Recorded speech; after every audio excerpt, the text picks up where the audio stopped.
Bismillahirrahmanirrahim. Assalamualaikum warahmatullahi wabarakatuh. Perkenalkan, kami dari Institut Pertanian Bogor. Video ini dibuat untuk menyelesaikan salah satu tugas kelompok mata kuliah pengantar manajemen dengan dosen pengampu Ibu Dr. Anda Siti Rahmawati MPD. Kami dari kelompok 6 terdiri dari saya sendiri, Muhammad Faiz Muzaffar, Ahmad Anggi Saputra, Indah Azri, dan Sakira Salsabila yang masing-masing bekerja sama dalam mengetahui tugas ini. So, langsung saja, inilah video presentasi dari kami. Sebelum kita memasuki kasus suatu perusahaan, mari kita memahami tentang apa sih yang dimaksud dengan pengambilan keputusan. Pengambilan keputusan merupakan suatu proses pemecahan masalah dengan menentukan pilihan dari beberapa alternatif untuk menetapkan suatu tindakan dalam rangka menyelesaikan masalah yang dihadapi. Pengambilan keputusan dalam fungsi manajemen meliputi beberapa hal, yaitu pertama ada perencanaan, pengorganisasian, penggerakan, dan pengawasan. Dan kali ini kita akan membahas tentang satu kasus di suatu perusahaan, yakni PT Indofood CBP Sukses Makmur. PT Indofood CBP Sukses Makmur atau yang lebih disingkat atau dikenal ICBP didirikan pada tanggal 2 September 2009 merupakan anak perusahaan dari PT Indofood Sukses Makmur yang memegang industri makanan dan minuman.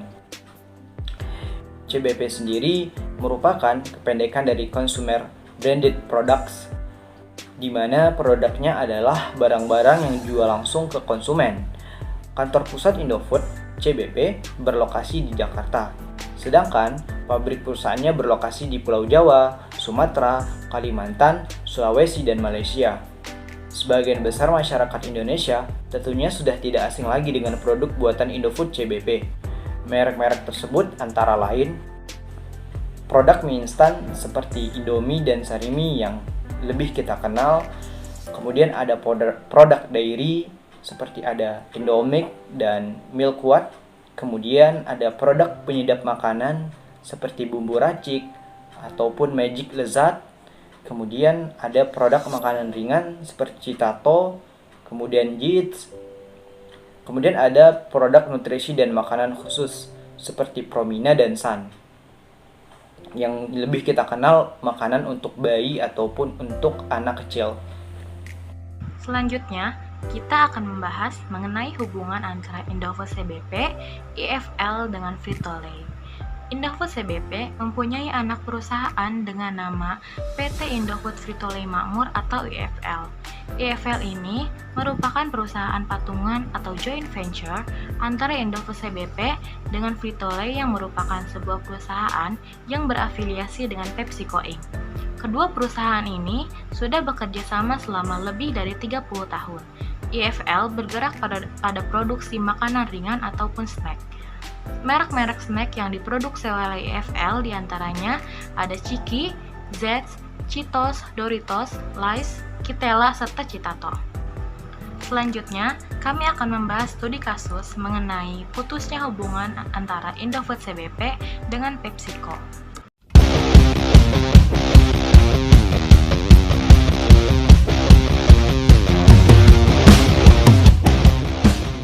Sobat bisnis dipastikan tidak bisa lagi nyemil Cheetos, Lay's, Doritos per Agustus 2021. Ketiga merek itu tidak boleh lagi dipasarkan hingga 3 tahun ke depan. Usut punya usut, PepsiCo sebagai pemegang lisensi telah pecah kongsi dengan grup Indofood. Keduanya sepakat untuk berpisah setelah bekerja sama selama 30 tahun. Perpecahan kedua konglomerasi itu dimulai ketika PT Indofood CBP Sukses Makmur Tbk atau ICBP memborong seluruh saham Frito-Lay Netherlands Holdings BV atau Frito-Lay. ICBP mengeluarkan modal senilai 494 miliar rupiah untuk mengakuisisi saham Frito-Lay. Frito-Lay adalah afiliasi PepsiCo Incorporation di dalam perusahaan patungan PT Indofood Frito-Lay Makmur atau IFL. Namun, setelah transaksi tersebut, IFL akan mengakhiri perjanjian lisensi dengan PepsiCo. IFL akan menghentikan produksi dan penjualan produk dengan merek milik PepsiCo. Di antaranya adalah makanan ringan seperti Cheetos, Lay's, dan Doritos.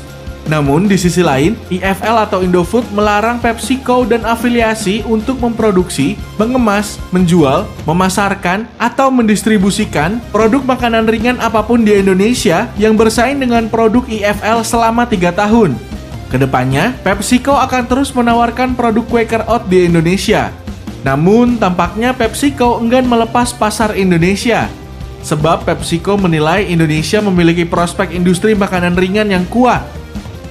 Kami berharap dapat kembali lagi ke pasar Indonesia dengan produk kami seperti Lay's, Doritos, dan Cheetos sesegera mungkin untuk kembali menciptakan lebih banyak senyuman di setiap tegukan dan setiap gigitan. Tulis PepsiCo.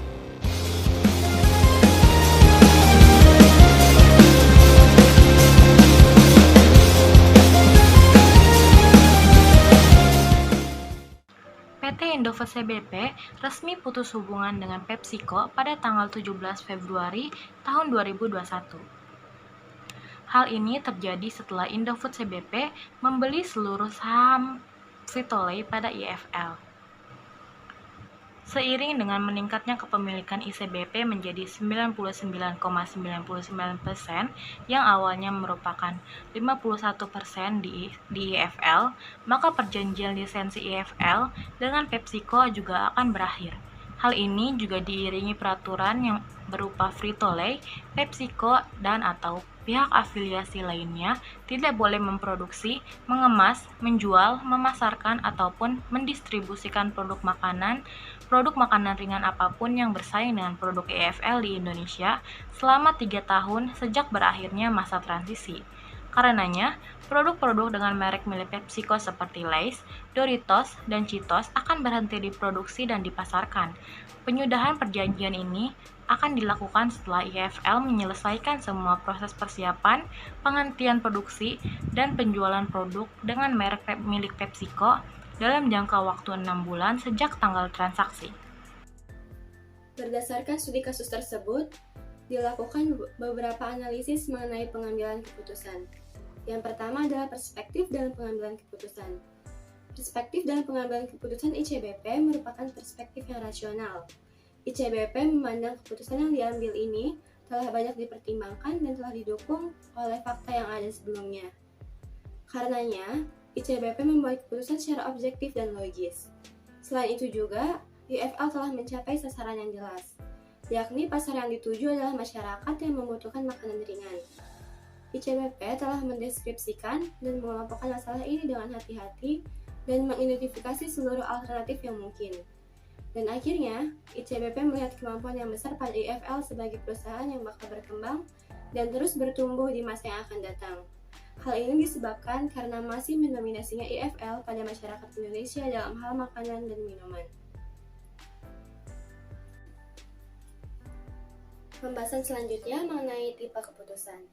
Tipe keputusan yang diambil adalah permasalahan yang terstruktur dan keputusan yang terprogram. Keputusan yang diambil adalah keputusan yang jelas. Gideon A. Putra mengatakan ICBP memborong saham IFL karena alasan komersil.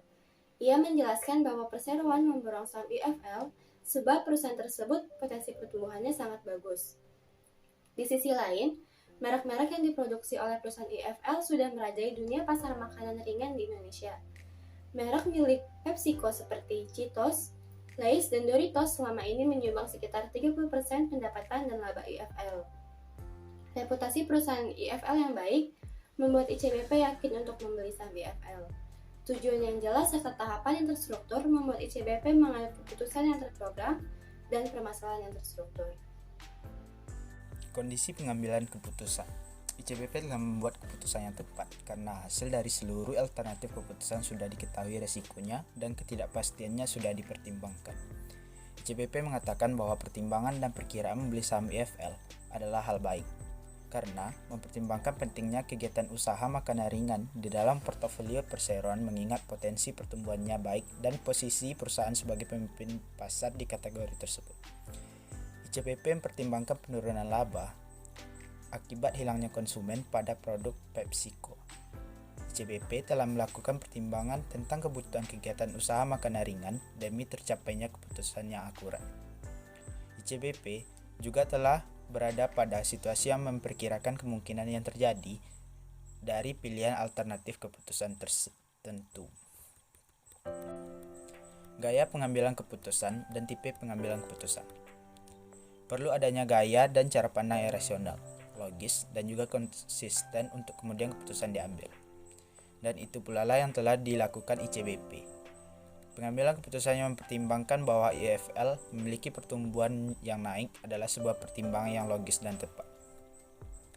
Tipe pengambilan keputusan yang terjadi di sini adalah konseptual, berpandangan luas, dan mempertimbangkan banyak alternatif untuk membuat keputusan yang jangka panjang. ICBP melalui IFL memiliki tujuan untuk semakin mempertimbangkan bisnis makanan ringan di Indonesia dengan menggunakan merek-merek lain, termasuk Ciato, Kitela, Ciki, dan Jets. Selain mengembangkan produk makanan ringan yang sudah ada dan dikenal oleh masyarakat, IFL akan terus menerapkan strategi penjualan dan pemasaran yang terintegrasi serta terus berinovasi untuk mengembangkan produk-produk baru dengan rasa yang unik di lidah penggemarnya. Mengingat IFL mengerti dan paham dengan baik selera dan pilihan makanan ringan konsumen yang ada di Indonesia. Hal ini juga bertujuan untuk mempertahankan posisinya sebagai pemimpin pasar makanan ringan di Indonesia. Kesimpulannya, keputusan ICBP mengambil seluruh saham IFL adalah keputusan yang baik dan tepat untuk melakukan ekspansi perusahaan. Keputusan ICBP untuk membeli seluruh saham IFL adalah kebijakan yang sangat baik di mana telah dipikirkan dan direncanakan, diprogramkan dengan baik. Dilihat dari kelebihan dan kekurangannya secara logis sebelumnya. Kondisi perusahaan IFL yang sekarang memiliki kinerja yang sangat baik yang membuat ICBP akhirnya membeli seluruh sahamnya. Ditambah lagi sekarang IFL tidak perlu lagi membayar lisensi produk kepada PepsiCo sehingga pengeluaran perusahaan akan berkurang tentu.